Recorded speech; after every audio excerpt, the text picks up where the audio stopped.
Welcome to the Redeemed Vision podcast, where we bring sight to the blind and freedom to those enslaved by our pornified culture. Here, we dive into hard but important topics such as pornography, sexual identity, true freedom, real love, and living marriage well. Go deep with us as we uncover what Redeemed Vision means for each of us living in the world today. Come to know yourself, the power of redemption through Jesus Christ, the joy of laughter, and how to live in gratitude and wonder. This is Redeemed Vision.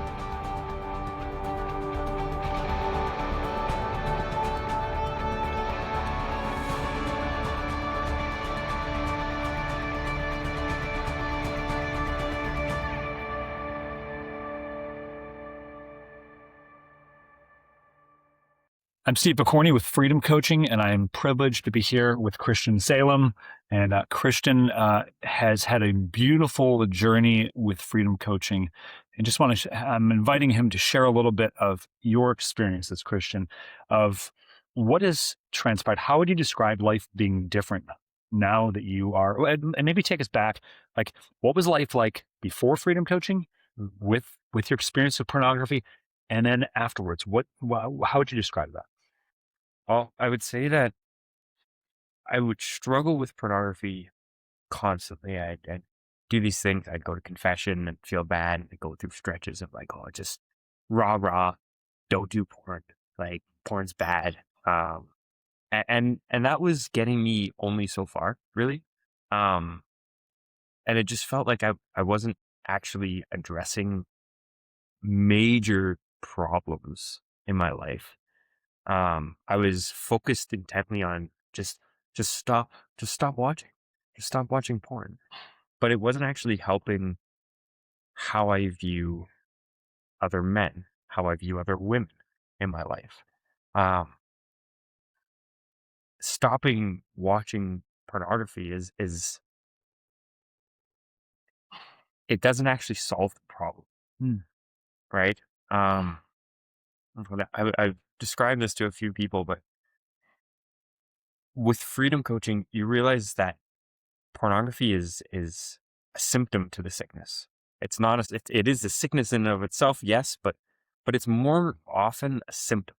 It's more often a headache or a cough. It's not actually the cancer that's in your body that you need to cut out. And that's what I really discovered with Freedom Coaching is, we went deep. We went like, all right, what's the earliest memory you can remember? And it's like 4 years old. And we talk about that. We talk about every sexual experience that I experienced, good or bad, throughout my whole life. And we really dug into where I was broken, right? Where I had a disconnect in what God's vision for me is, or what my godly vision should have been, and where it diverted, right? And it's like, okay, this is why I'm turning to pornography. It's like, I'm lonely. Why am I lonely? Well, I've been abandoned in the past. Okay. Have I resolved that problem? No. Okay. So I'm using pornography as a way to address the actual sickness of abandonment, the actual sickness of loneliness. And I get a little bit choked up talking about this, but I was a lonely and abandoned young man. I was hurt, and I turned to something because it gave me the illusion of fixing the problem. And sort of gave the analogy of almost like pornography is like, it's like the little kick of sugar that you get that keeps you going.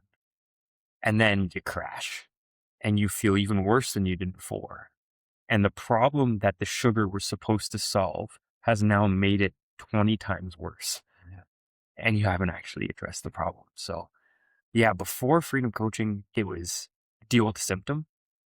And through Freedom Coaching, I learned that you can deal with the illness. You can actually cut into the real problem.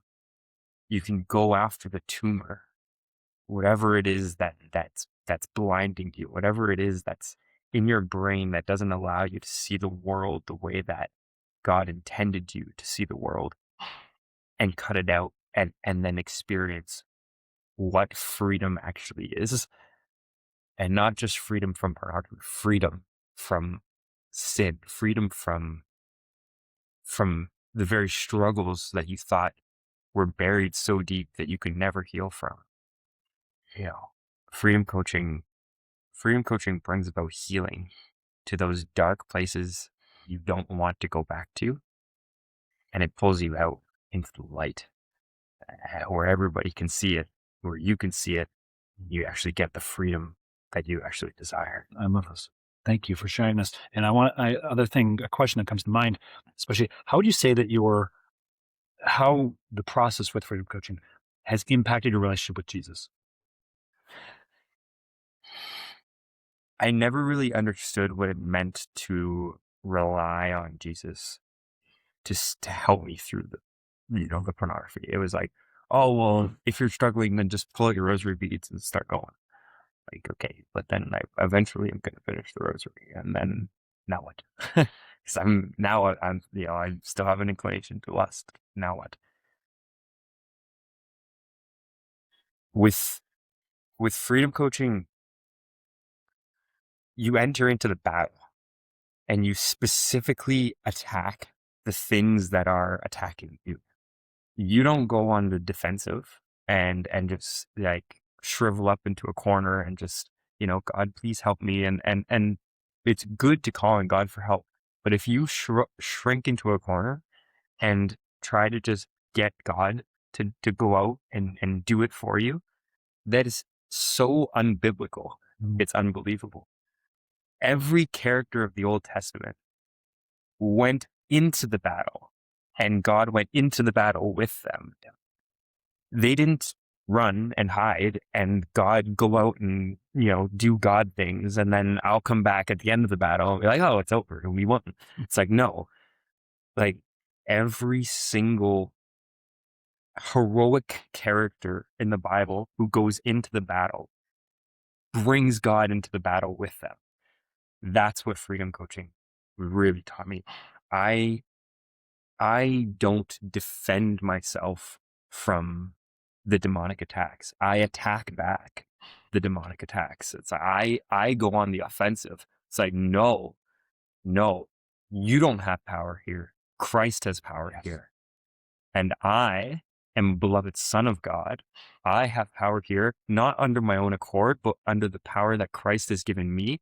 And I'm entering this battle, and I'm not just entering this battle alone. I'm entering with Christ. I'm entering with all of the saints that have come before me. Like I have all of this arsenal, and then all of the angels as well that are fighting in this battle. But I'm going into it. I'm fighting it too.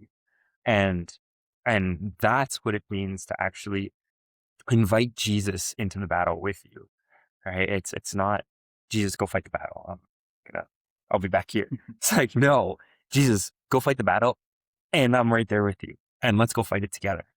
Right? Let's go to the cross together. Like, let me pick up my own cross and carry it beside you, and that's the difference, I think, with freedom coaching and I guess what I was told my whole life about the battle.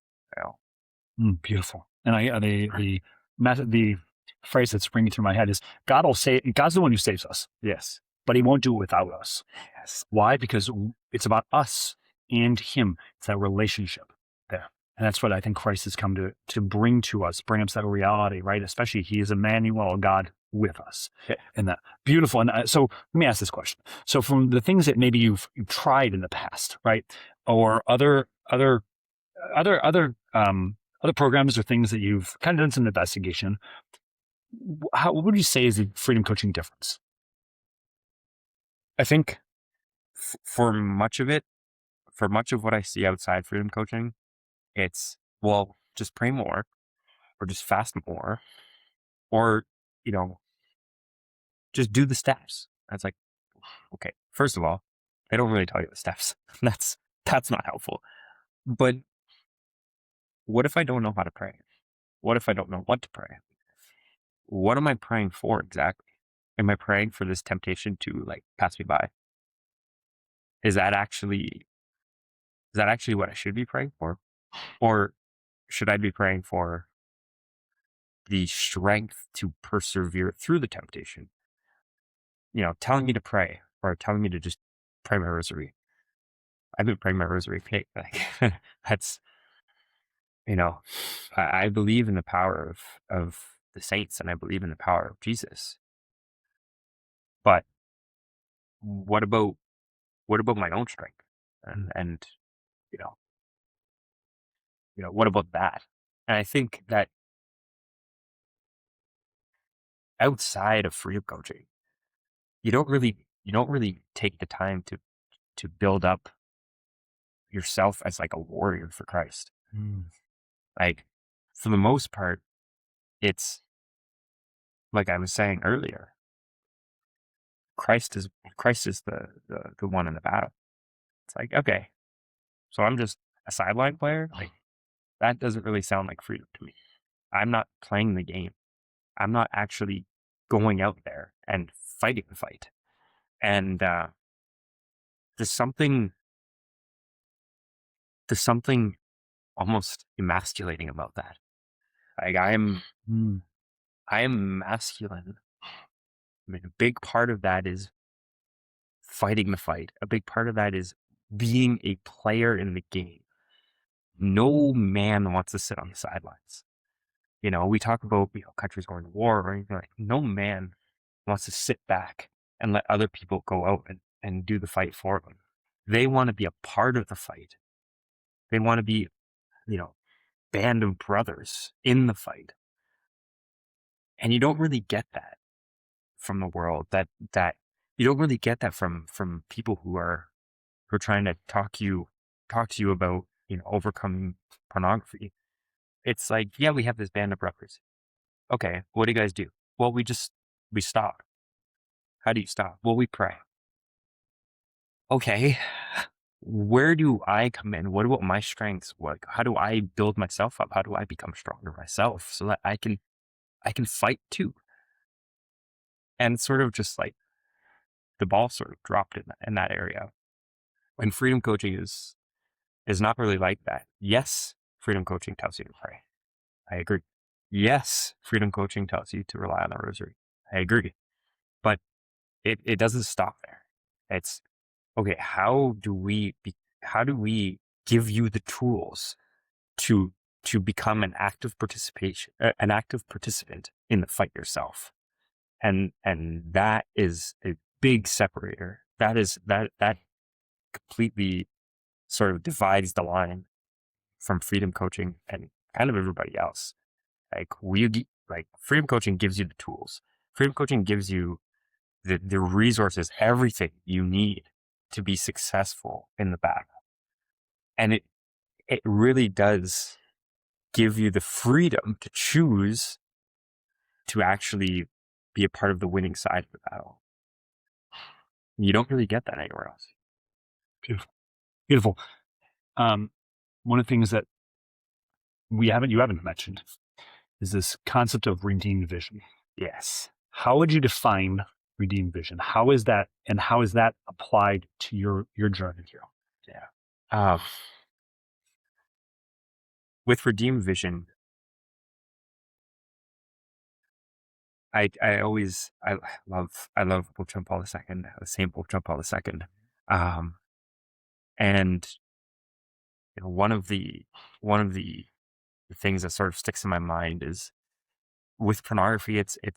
Or with seeing, the nakedness of man or of woman. It's not that we see too much; it's that we don't see enough. Yeah. We're blind. Many of us are blind in the world, and we flood our mind with images of, of women, of any sort of thing that we want. We flood our mind with those images. Mm-hmm. And that can be lustful or even just envious. We flood our mind with those images of all of this. And none of that is reality. We are blind in that we see the images that we flood our minds with it as reality. And we're completely blind to what the actual reality is. And with freedom coaching and redeemed vision, freedom coaching gives you the tools to see again, to actually see the world, actually see the person sitting next to you, the girl that you like. You see them not just as a girl or not just as a person, but you see their entirety, their entire dignity. You see Christ in them, in that person, so that you don't just see, oh, like, that's an attractive woman. It's like, oh my God, you're so good. You created this beautiful, beautiful creature that I, now with my vision restored, have the privilege to behold. I'm a married man. I started looking at my wife like that. And you can't really go back. Like, You don't want to go back. You don't want to go back. But she noticed it. Like, she noticed, oh my gosh, like, you're looking at me differently. Like, you're not looking at me. You're seeing me. Yeah, you're seeing me, and all my faults and everything that I am. And you're loving me, and the love that you have for me is so much more full because you're not just looking at me, you're seeing me. You don't love what your eyes look at. You love what your heart sees. You love what your eyes can see. And you're like seeing through my outward appearance into my very heart. And that's a redeemed vision. That's a complete change in the way that we are able to view reality. It's like, oh my gosh, like, Lord made that woman beautiful. Oh my gosh, Lord made that man beautiful. Like, thank you for allowing me the privilege of being able to see them as you see them. I want to comment here. Thank you. This is beautiful. I had the opportunity, Christian, yesterday. We're recording this at the Seek Conference 2026, and on the backpack I have a little sign that says, "Looking for healing? Come, we'd be honored to pray with you." Right? And this woman seeks me out, no pun intended, right? And is the image of the woman who's bleeding for 12 years. And she stops me and says, "Please, would you pray with me?" And I was on my way to do something. I was like, "I'd love to." It's not just that I love to pray. I'm like, there's a woman here. And very quickly realized this is a woman with cerebral palsy. Right? Normally, these are people with this condition that aren't really seen. Right? You don't move as fast as I do. You don't speak the way I do. Can't you just get it together? Those kind of language some people would have, right? Yeah. So I brought her over to this side. She sat in a chair, especially she's dealing with some issues. And one of those issues was a hip pain, right? And I'm very close to her and I was able to pray with her. And it's not me, ultimately. I'm a conduit, right? Jesus wants to be the healer. He wants to be all in all. But for whatever crazy reason, he wants to do it with us. Right. And that's where the privilege is.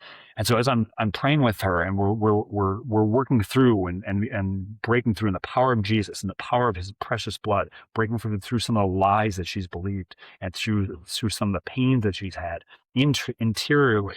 And then also what are the connections she's held on about these emotions with this issue. We watched over 2 very short prayer sessions. Her pain go from a 5 meaning in the middle, right, to a 0. And she's right in the middle doing squats, right? Things like, oh my gosh, I can go down here. Amazing. And getting to watch this beautiful creature of God, this daughter of God, come back to life in many ways, right? Now that in a certain sense, cerebral palsy is a gift, right? Because it allows me the opportunity to look deeper. As Rafiki, the monkey from Lion King, right? To look harder, to look into that in a deeper way, right? Profound, beautiful, beautiful experience. And so it's really what you're expressing here is, amongst many things, it's not simply freedom from. We do want to do that, but freedom for. What would you do if you were actually free? If you could actually see, how would you actually do it? Because I think a lot of guys, they know they're blind, but they're walking around pretending like everything's fine. Yeah. Everything's not fine. And we don't want to live just a fine life. We're called to live an extraordinary life. So I want to lead one more thing, right? One last question here. Somebody's who's seeing this, right? You know they got an issue. They're being honest. I got an issue. I'm attachment to pornography, unchaste behavior, right? What would you tell them? Okay, you got me kind of convinced, but they need that one thing to like kind of push them over the edge, right? Okay, I'm gonna dive in that freedom pool. What would you share with them? Why is it worth it?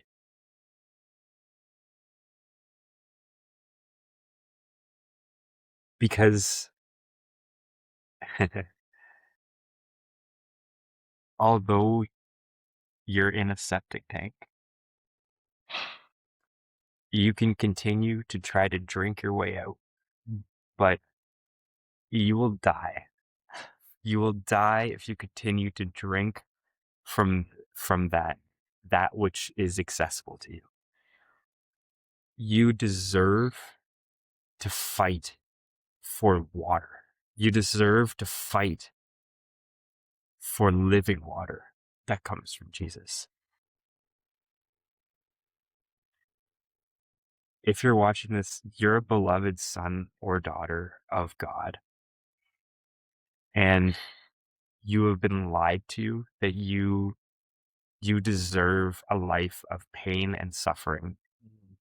You deserve a life where you don't have any freedom. This is the lie that the devil tells you. And to live in freedom means, to live in true freedom means you have access to all of the good and all of the bad. Mm-hmm. And you can choose the utmost worst thing, but you have the freedom to choose the utmost greatest thing. You know, I don't have the privilege to live in America, so freedom is, we're sorry, but freedom is a big thing for me, as somebody who lives in a country that is not free. Claim the freedom that you have the chance to have. Claim the freedom that you have the chance to have.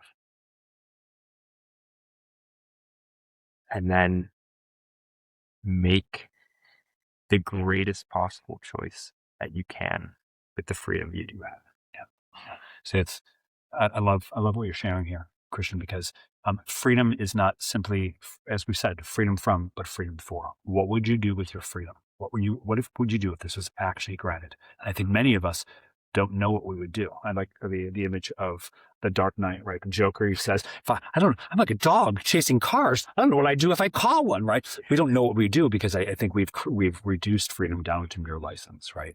And what we're calling you to, my brothers and sisters who are hearing this, you're called to a radical freedom where the desire, the more that I pursue the good, the true, and the beautiful, the more that becomes a part of who I really am.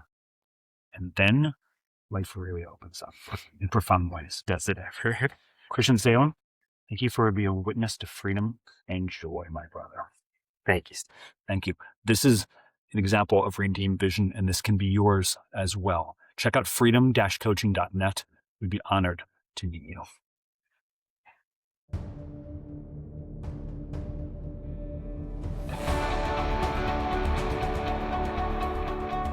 The Redeemed Vision podcast is an outreach of Freedom Coaching. To learn more, check out freedom-coaching.net and follow us on Instagram, Facebook, Twitter, YouTube, and MeWe.